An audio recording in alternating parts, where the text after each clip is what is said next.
आधी रात का समय था। जंगल के सभी पक्षी अपने अपने घोंसलों में अपने परिवार के साथ आराम कर रहे थे।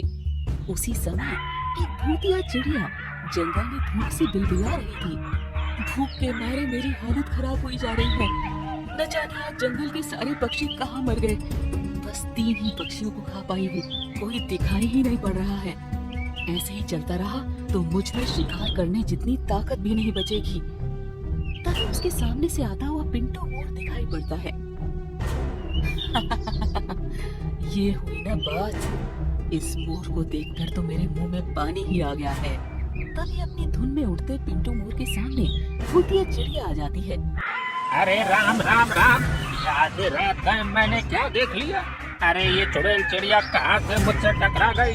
अरे कोई बचाओ रे मुझे, इसको देखकर तो मुझे चक्कर आ रहे हैं। अरे आज तो भगवान ही मुझे बचाएंगे। सही कहा तूने, आज तुझे मुझसे कोई नहीं बचा सकता। मुझे इतने जोरों की भूख लगी है कि तेरी गर्म गर्म खून की खुशबू से ही मेरी भूख बढ़ गई है। अब तू आखिरी बार अपने भगवान को बुला ले, फिर तो तुझे कोई नहीं बचा सकता।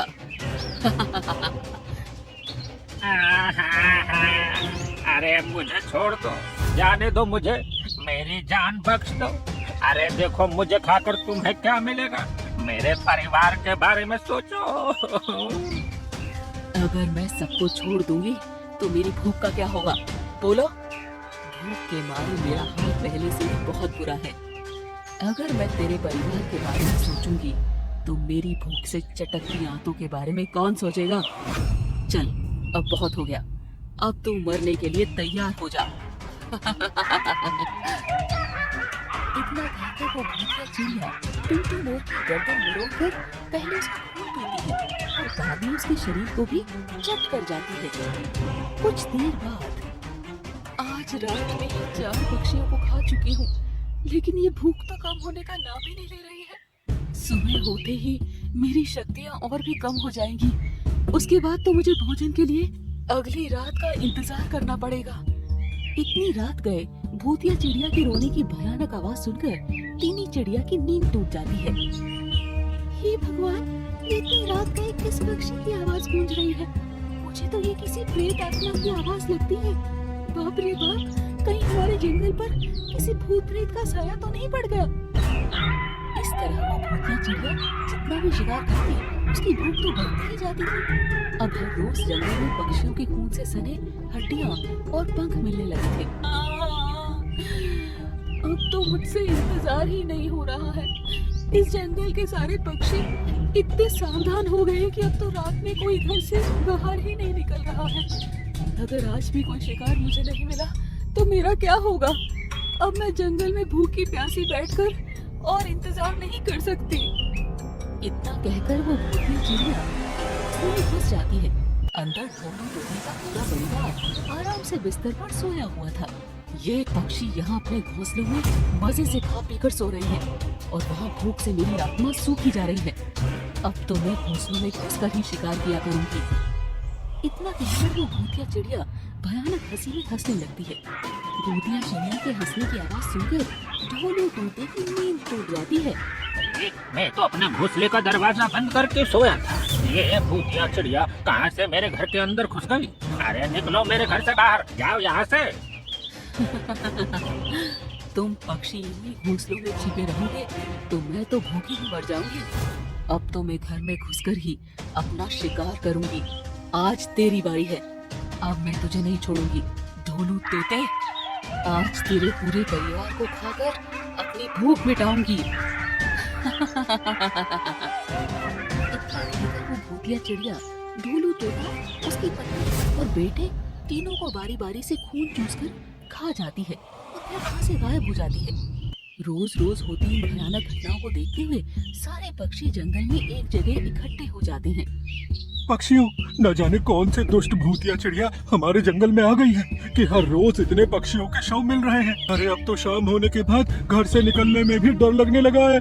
अरे मैंने तो अक्सर इस भूतिया चिड़िया के रोने की आवाजें भी सुनी है।